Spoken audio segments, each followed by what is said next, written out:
to my second vlog, and this is Zaira saying, speak your passion and success will echo back to you. Please click like, subscribe, and don't forget to click the notification bell button to receive more updates for my upcoming videos. Thank you! So I'm thankful that you are here tonight to get on my second vlog. Actually, the initial plan, as what I have promised before, was to give you one of the book review from the books that I have collected from Pakistan. However, there was a sudden change, and this change, I believe, is good, okay?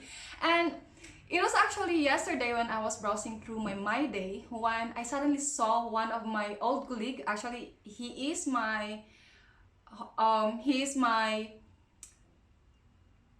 co-writer when I was still in the student publication. It was the Industrial Wheel of ABSU, my alma mater. We used to work together as a journalist, student journalist. Then after that, we parted ways, going through our respective jobs. However, coming across him last night was a mind-blowing incident for me. I was so frustrated. Like, when we are in the journalism, when we are in the industrial wheel, all of us are required to write poems, poetry, feature, literature, anything where you can speak your heart out.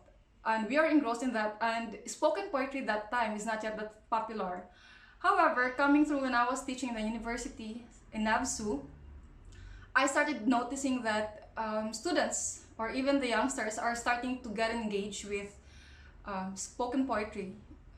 If you are familiar with Juan Miguel Severo, he's actually one of those popular for that.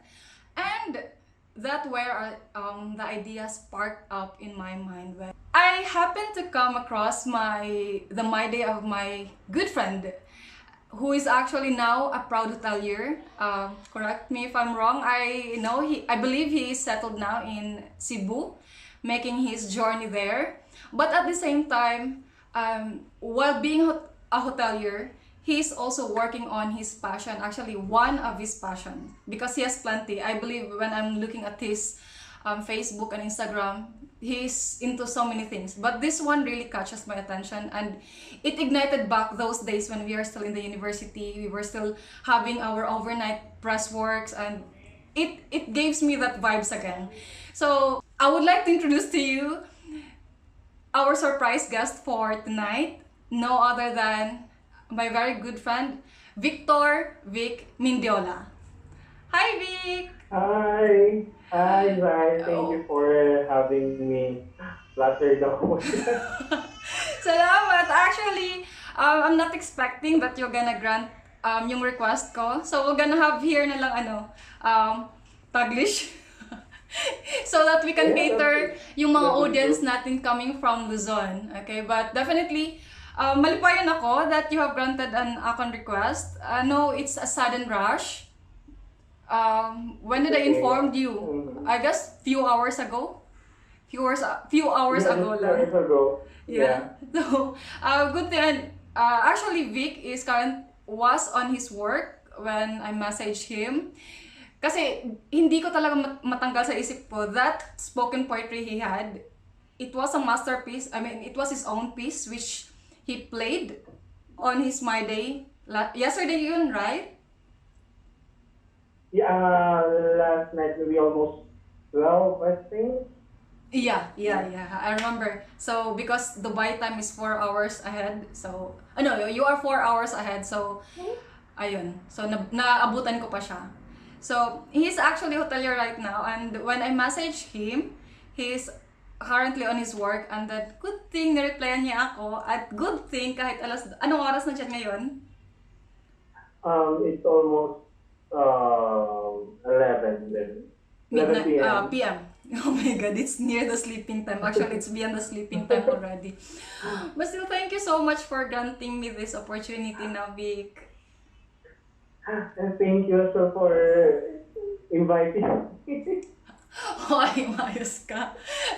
Hindi kasi, Natatawa pa rin ako till now. Oo, kaya nga we're trying to remove that part ba kasi we're not really into like talking live like this. Pero, well, since na vlogger tayo, we have to get used with the idea that I might hijack you in one of the moments tulad nito. Mm-hmm. So, kumusta yung cases dyan? How's the COVID situation there in Cebu? Actually, I'm in Manila, and the Okay. case here, Sabi ko na the nga ba, cases isang here is corrected. actually very is increasing. Medyo natatakot na ako lumabas, pero syempre, I have to work.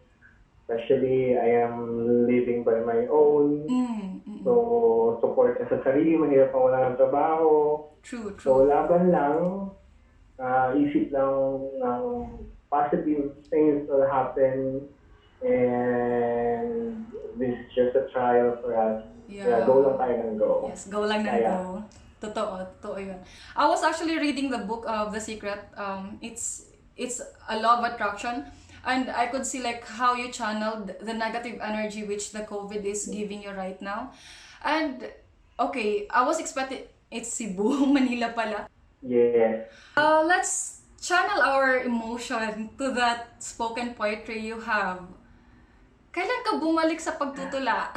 I remember when we were still in the university, you were doing it. Actually, ano lang naman, hindi siya totally gusto kong bumalik sa pagtutula. Yung tipong, whenever I feel like I wanted to release the negative things that I feel, that's when I hold my pen and my paper. Yeah, it's not totally na everyday ako nagsusulat, na ilang years di ako nagsulat. Actually, almost every year nagsusulat ako, pero hindi siya yung totally every month, every day. Just when I just feel it. Kasi parang kusa siyang nag-flow sa veins mo, and then without yourself knowing, your hands are looking for pen and paper. Parang ganun lang. Yeah, like the way to channel the energy to release the stress. Tama ka. For a typical writer, diba we have this writer's block na you just want to focus on writing so that you can conceptualize the idea. Saan yung mga hugot mo? That's true. I write whenever I'm alone, because if someone else is in the room, oh my God, nami-mix up yung ideas ko, nalilito ako, so I am better. Sometimes, two heads are better than one, but sometimes I need to be alone. Yeah.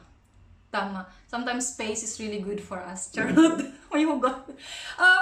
Okay, so good thing you have your own space there. Hindi ka naman nahirapan na makapag like to find your own space. Your writer's block.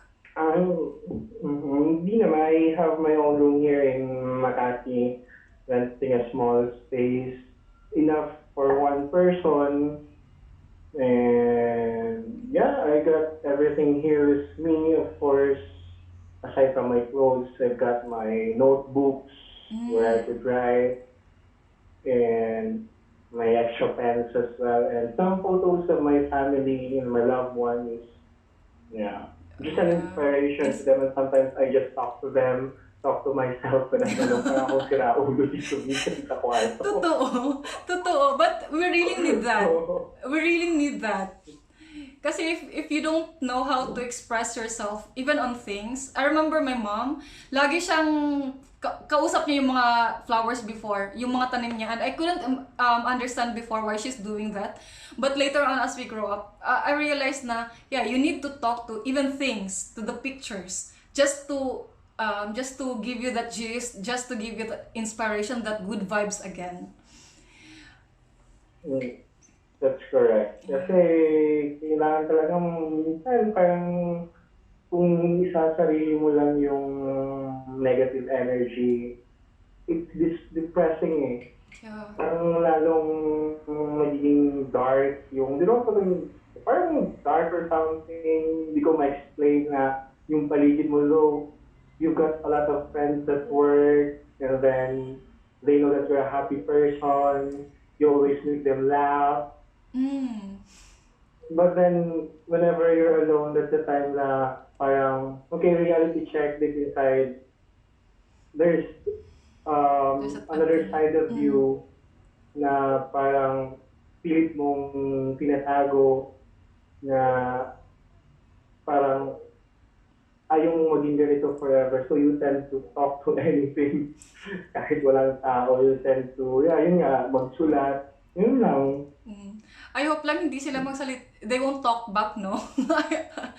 That would be the hard part. Ini-imagine ko, kapag ako nagsasalita. Yeah, that would be the hard part. Parang iniisip ko may tinatanong din sila sa akin ng ganay. But it's Tinasagot ko na. yeah, so that's where you got your inspiration for this spoken poetry that you're going to give us tonight, or there's still something behind? Like, is it only the events that is happening now, especially with the COVID case, or there's still some more that like gives you the inspiration to write? Care to share? Actually, I think my life is really an open book with my friends. Yeah, oh my God. Yeah. But this will be first time to be on the air. vlog. It's actually hindi siya about the COVID. Mas naging intense lang yung emotion because of COVID. Yung sinulat ko last night, it took me actually siguro an hour or more than an hour. Wow. Na magsulat nun. And the story behind that is actually my current, parang yung feelings. Because sa totoo it's about love. It's about Definitely, love. yes. And it seems like yung tulad kong member ng LGBT is parang hirap sa amin makahanap ng magiging seryoso sa amin. And it's about na parang pinaasa kasi tapos na. Wala pala. Tapos na, past tense na pala. I guess there's always that side of us na no matter how happy or jolly person we are, deep inside us, there's that like that dark side of us na this speaks about our insecurities, about our pain, but we couldn't let it show to the world kasi people know us to be happy person. People know us to be the source of joy, source of light to them. And we also need that joy actually to come from other people. Yeah, sometimes the joy that we wanted from other people is parang pinagkakay. Oh my God. It's okay. Sorry, gusto ko na bumiga. Okay. No, it's good para like give more justice to the poetry itself. Yun ang talaga yung irony kasi tayo parang, yun nga, yung sinabi mo, we're jolly with other people, pero meron talagang time na pag mag-isa tayo nga, we feel so sad. And one thing is, parang binabalikan ko yung mga sinulat natin nung college pa. Wala pa akong masyadong nabasa na parang sa mga sinulat ko na about happiness. Napasin ko kasi parang puro sakit. Parang siguro maraming negative energy sa akin. Ano ba?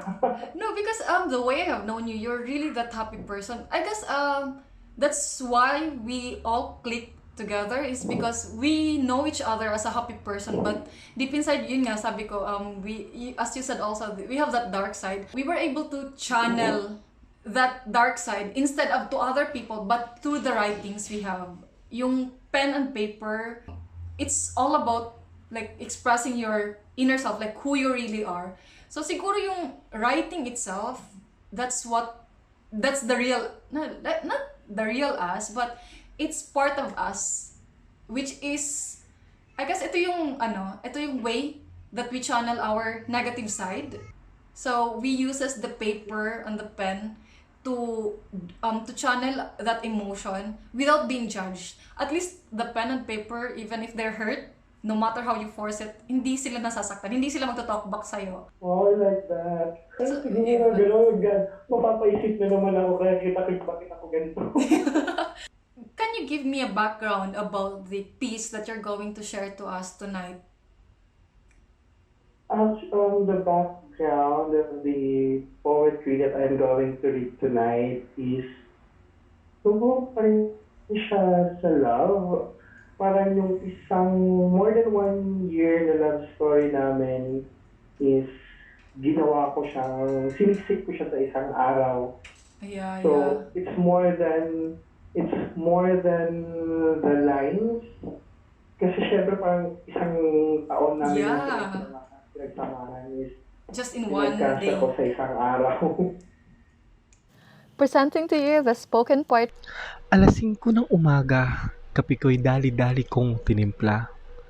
Binuksan ang radyo para sa sangkaterpang balita. Sa makaluma naming bintana ako'y dumungaw. Hardin ng aking ina, sa kinatatayuan ko'y tanaw. Sari-saring halaman sa ihip ng hangin sumasayaw. Mga bulaklak nito'y sa akin nakangiti kay sigla. Isang magandang hudyat, simulan ang bagong umaga.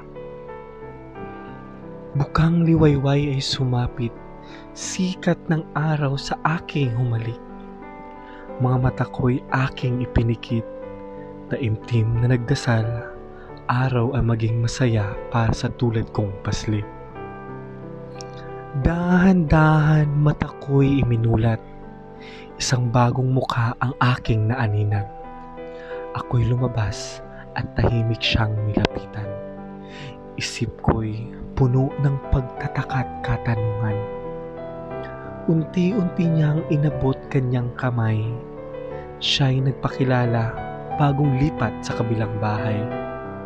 Labi ko'y kusang gumanti ng ngiti. Hinawakan ng kanyang kamay nang walang pag-aatubili. Kami naging magkaibigan ng ganun kabilis. Mga bata nga naman, pala kaibigan ay likas. Sa hardin ng aking ina, kami naglaro. Jolens, lastiko, at tombang preso. Di na malayan, ilang oras ang lumipas. Paglalaro ay nauwi sa masinsinang usapan. Usapan ng dalawang pusong puno ng katanungan, pusong uhaw sa pagmamahalan. Ang isa ay umamin, ang isa ay nagulat. Sadyang kay bilis na lahat. Walang pag-aalinlangan, ako sa kanya ay nawili. Tuloy ang laro, habulan. Sinabayan niya ng takbo. Ako pala ang taya. Pinilit ko siyang habulin, sadyang kay bilis niya. Pataas ng pataas ang sikat ng araw. Mga halik nito'y sa kutis kay hapdi. Nagbistulang komplikado ang lahat. Ako'y nadapa at kami nagkasagitan. May isang umiyak, ang isa'y nasugatan. Ngunit pinilit naming inayos aming pagkakaibigan. Oras na ng tanghalian, sa aming munting tahanan siya'y aking inanyayahan. Kumain ng sabay kay sarap pagmasdan. Sa kanya ibabahagi aming simpleng ulam. Kami nabusog at nakaramdam ng antok. Ako'y napadighay, siya'y napatingin. Natapos ang aming tanghalian sa isang mahabang tawanan. Oras na para sa isang maiksing tulog. Pumawi ng lakas para sa panibagong hamon. Sa aming paghigay, kami nagkatinginan. Kwento ng kanyang buhay aking napakinggan. Sa kanyang pinagdaanan, lalo ko siyang minahal. Unti-unti pinikit niya ang kanyang mga mata. Ramdam ko ang kanyang paghinga. Init ng katawan niya'y sa aking kumapit. Mukha niya'y aking pinagmasdan para di mawala sa aking puso't isip.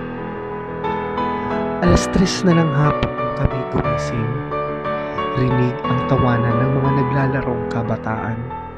Kami dali-daling tumayo at lumabas. Makipaglaro sa ibang batay, mas masaya at kumakaripas. Ang kanyang atensyon ay nahati hanggang sa ako'y nawala sa kanyang paningin. Makipaglaro sa iba'y aking pinilit, ngunit sa akin siya'y nagtampo. Ang gusto niya'y Nasa kanya atensyon ko. Dapit hapon. Oras ay mabilis na nauubos. Ito ba'y hudyat ng pamamaalam o hudyat ng panibagong hamon? Ilang beses nagkatampuhan, nagkasagutan, ilang beses ding naghabulan. Pakiramdam ko'y wala na ata itong katapusan. Ngunit ang puso ko'y siya pa rin ang nilalaman. 6:00 na ng gabi, kailangan na niyang umuwi. Sa kanilang tahanan, siya pala ay nakatali.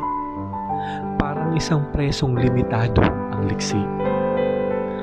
Akin siyang hinatid. Mga mata namin sa lupa lang nakatitig. Hawak ang kanyang kamay na kay higpit. Iniisip kong ito ba ay mauulit. Siya'y nagsimulang magpasalamat. Ramdam ko sa puso ay mabigat. Sa kanyang ngiti iba ang pahiwatig. Iba nararamdaman ng aking dibdib. Paalam kaibigan. Ako'y nagulat sa kanyang sinambit. Lahat-lahat ay isang kaibigang laro lamang. Luha ko'y pumatak sa panghihinayang. Dahan-dahan, ako'y naglakad pa uwi. Puso ay puno ng hapdik. Sa hardin ng aking ina ako'y may napansin. Isang halaman, dahon nito'y nalalagas unti-unti. Ito'y aking diniligan, umaasang mabuhay muli. Dumiretso sa aking kwarto at humiga. Di mapigilan ang kakaisip sa kanya. Isang araw na puno ng kwento. Kwento ng aming puso. Aking pinikit mahapdi kong mga mata. Siya pa rin ang aking nakikita. Unti-unting pumatak ang aking luha. Luha ng aming ala-ala. Biglang tumunog aking despertador. 5:00 na ng umaga. Oras na para bumangon. Ako'y nagulat, lahat ay isang panaginip. Ako'y nagtaka at napaisip. Sa makaluma naming bintana ako'y dumungaw. Bukang lupa ay sumapit. Sikat ng araw sa aking humalik. Mga mata ko'y aking ipinikit. Taimtim na nagdasal ng isang panalangin. Panaginip ay maging totoo. Pipiliting baguhin ang takbo ng aming kwento. It's actually painful. It's like it's the one day version of Isang Linggong Pag-ibig. At least the Isang Linggong Pag-ibig, it has one whole week to talk about. But this one, it has like from morning up to evening only. So how are you able to merge it all? Paano mo siya? How were you able to deliver it in that way? Actually, actually, whenever I am walking from work to home, to my place, nag-iisip na ako palagi ng kung ano yung magiging content ng ganitong stanza. Yung parang, this space ng story namin, kailangan maging 5 linya lang, 4 na linya. Yun yung sinabi ko kanina, isang stanza is more than that. Hindi ibig sabihin na yun na yung stanza yung nangyari. And then, ano siya, parang, alam mo naman tayong mga writers, di ba? Yung tipong, parang you write something, parang sinusulat mo yung nangyayari a different way. Parang for example, mag-example ako, bigla ko naman, ano ba example ko? Sige nga, kung may mahanap kang example. Ikaw nag-example naisip mo Alam mo, yung parang, yung sabihin natin yung sa first stanza na lang na 5:00 ng umaga, yung kapitbahay sa bintana dumungaw. parang ano siya, parang yung everyday routine ko, hindi totally yun yung ginagawa ko. It's either I'm opening my phone to check my social media and then watch TV and then look at outside. Wala naman kami talagang garden. The garden that I was referring to was my heart. Oh my And God. alam mo yung gano'n, parang iniiba natin yung content, ay iniiba natin sa sulat, pero iba talaga yung ibig sabihin. Yeah, you make a simile or a metaphor out of the scenario.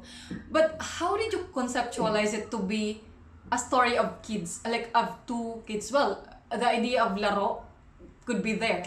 Yeah. But how did you conceptualize it to engage with kids? Kasi yun nga sabi nila, love is like a game.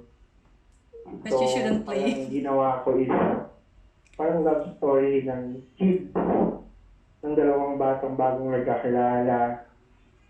So doon ko na lang nilagay para hindi masyadong, hindi siya masyadong nakakasawa kasi minsan pag puro yung story tungkol sa Adult, yeah. At least yung bata medyo cute. So this is a different perspective of the adult love. Yeah. Tapos parang din, yung everyday namin na nangyayari sa aming dalawa, parang inihalin tulad ko na lang sa yung buhay ng isang bata, yung typical na bata na, alam mo yung nagka-crush, first love, bata, ganun. Yeah. And it's a good thing actually. I am amazed, like how were you able to deliver yung the typical activity of a kid and na-insert mo dun the idea about a frustrated love. Behind that is also the idea na we as a person who's in love, we don't want our partners to be talking to someone. We don't want our partners to be even engaging in social media with someone. Vic, thank you so much. Yes. Thank you so much. And again, natatawa pa rin ako. Yung araw ngayon nakangiti pa rin. Well, that's what love, I guess, does to us. Even if, like, the whole day you're tired, but when you imagine about it, all the stress just blows away. It just goes away. Yes, very good. Thank you very much. Pansin mo yung gawa ko, yung output ko, yung piece ko. I'm flattered here now. Thank you so much. And I'm also thankful na I know you're tired from your work. You just came from your work. Just imagine it's already 11 sa Manila. But still, you gave me this chance. Who knows? Maybe someday in the future, I won't be able to talk to you anymore because you're that big point already that we are looking into. So at least I'm taking this opportunity right now. Na at least you're still free financially. Like, wala pang TF, wala pang... Oh, you have to line up for an appointment. Oh my gosh, Vic, hindi ko na yung kaya. So, at least ngayon, I'm taking this opportunity. Free pag galing sa pag ikaw yung mag-interview sa atin. Oh, I would love it. I would really look forward to it. So, you know what? I'm still looking forward that I'll be able to feature some more of your works. And hopefully, one of these days, I'll be seeing you in the stage, actually reading your piece and letting the whole world, like, sharing it with the world. Thank you, Sai. I'm actually planning to write again. Nag-conceptualize pa ako. Last night after ko masulat yung kataga. It's a new pick. Yeah. It's a new... So, yung the paalam? Yeah, the paalam last night. Yeah. So parang nag-iisip ako ng bago. Actually, yun sinabi ko kanina, every time naglalakad ako, may tumatakbo sa isip ko. So, we'll see kung kailan. Okay, Vic, thank you. Thank you so much again for gracing the show. I'm looking forward to have you again on our next episode. And can you give me because I normally end my channel with a quote, okay? Like, Zay says that. But this time, I want to end it with a quote coming from you. So everyone, instead of me saying my final quote of the day, I'm taking this honor to give the floor to Vic for his final quote. So here it is. Vic says that. So everyone, instead of me saying my final quote of the day, I'm taking this honor to give the floor to Vic for his final quote. So here it is. Vic says that. Okay, so what I can say is that raging love and care are our weapons. Victory is always be in our side. We have to ignite the real purpose of our life. Never back down. For giving up is not our name. Oh Yun my lang, sorry. God! Oh my Oh, God! sinulat ko din yun. For him. Oh my God, that's so deep. Thank you so much for being with us tonight. Thank you for inspiring our audience. Thank you for inspiring me actually. Thank you for making the world of poetry colorful again, and it's very less that we are having budding poet, but it's really good na we are also encouraging yung, of course, yung sarili nating salita, how we are pushing it na mas ma-practice, although I'm talking in English now, but mas ma-practice ng mga bagong generation. And you are actually an inspiration in this era. So I'm looking forward for more piece coming from you, and hope you'll allow us, this channel, to listen more of it.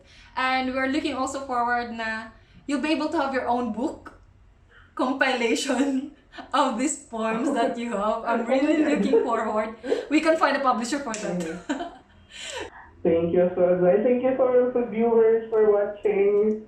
Thank you. Okay, here you go, ladies and gentlemen. That's the end of our poetry reading.